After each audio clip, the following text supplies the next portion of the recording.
අපි අද බලමු සුපිරි කොත්තුවක් ගෙනාවා. සප්පායනේ අපි මේ බලන්න.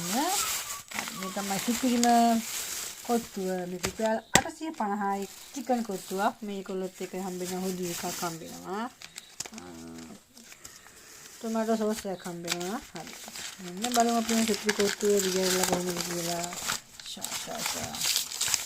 පත්තයි අන්න බලන්න යාළුවනේ මේ කොත්තුව ෂා මේක කන්න පුළුවන් 4 දිනකට නේ 5 දිනකට කන්න පුළුවන් නෝන මම 10ක් කන්න පුළුවන් වගේ මන්න හිතෙනවා බලන්න සුපිරි කොත්තුවක් ඈ බලන්න සුවඳක් දෙනවා ඔයගොල්ලෝ සුවඳ දෙන්නේ නැහැ නේද බලන්න කොත්තුව පට්ට මේ බලන්න හරි බලන්න කොහොමද මේක කොත්තුවේ මේ බලන්න මේක කිසිම රසකාරයක් මේගොල්ලෝ කොත්තුවක දාන්නේ නැහැ. ඒගොල්ලෝ මේක දාන්නේ සුදු ලුණු 3-5